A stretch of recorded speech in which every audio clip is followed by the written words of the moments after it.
Hi అండి. Hello, నమస్తే. Welcome to me అదిరేటి రుచులు ఫుడ్ ఎక్స్‌ప్రెస్‌లో. అదిరిపోయే నెల్లూరు చేపల పులుసు. చేపల పులుసులో ఆయిల్ బాగానే పడుతుందండి. నేను ఒక 3, 4 టేబుల్ స్పూన్స్ వేసుకుంటున్నాను. ఆయిల్ కాగింది.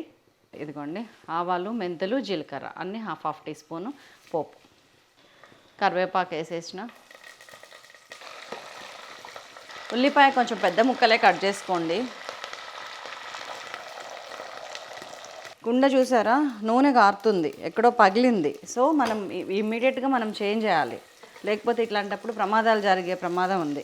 మట్టి గుండెలతో జాగ్రత్తగా ఉండాలి. అందుకే తీసేస్తున్నా, నేను కుండ మారుస్తున్నా. రాగి పాత్ర పెట్టేసుకుంటున్నా. నూనె కొంచెం కారింది కాబట్టి కొంచెం నూనె పోసుకుంటాను. జాగ్రత్త అండి వంట చేసేటప్పుడు.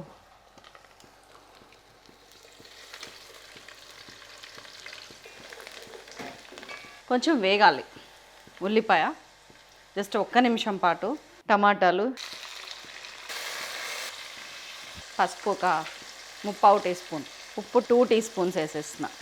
దీంతో బాగా వేగుతుంది పసుపు ఉప్పు వేస్తే. హై ఫ్లేమ్ మీద మొత్తం. పెద్ద చేప అందులో సగమే తీసుకున్నాను నేను, 1 కేజీ. ఇదంతా మన కొలతలని 1 కేజీకి. ఉల్లిపాయ 1 నిమిషము, టమాటాలు వేసిన తర్వాత 2 నిమిషాలు, 3 నిమిషాలు మొత్తం ఉడికింది. ఉప్పు పసుపు వేసాను.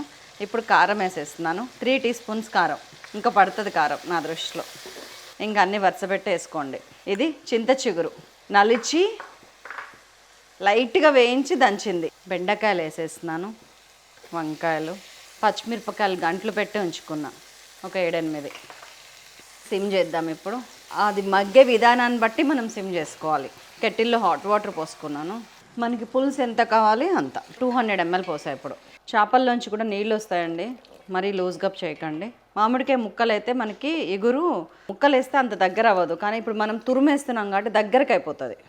ఇది మసులుతుంటే మంచిగా. చింతపండు పులుసు జస్ట్ 20-25 గ్రామ్స్ అంతే. ఇంతే ఉంది, తక్కువ అనమాట, ఎందుకంటే పులుపు ఉంది. నాకెందుకో కారం 3 స్పూన్స్ సరిపోదు అనిపిస్తుంది, బికాజ్ అన్ని పులుపులు ఉన్నాయి కదా.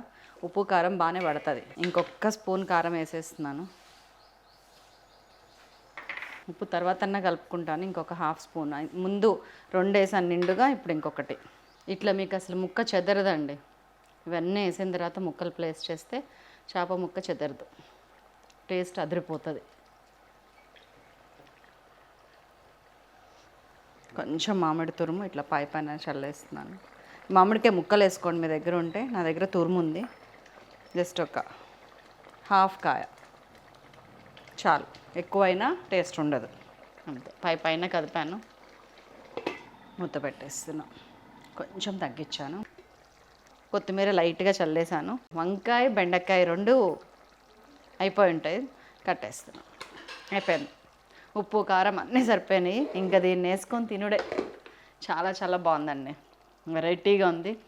అండ్ నిజమైన అసలు సిసలు పులుసు తింటున్న ఫీలింగ్ వచ్చింది. ఆ వంకాయలోంచి వచ్చే టేస్ట్ కానీ, బెండకాయలో వచ్చే టేస్ట్ అన్నీ కూడా కలిసినాయి.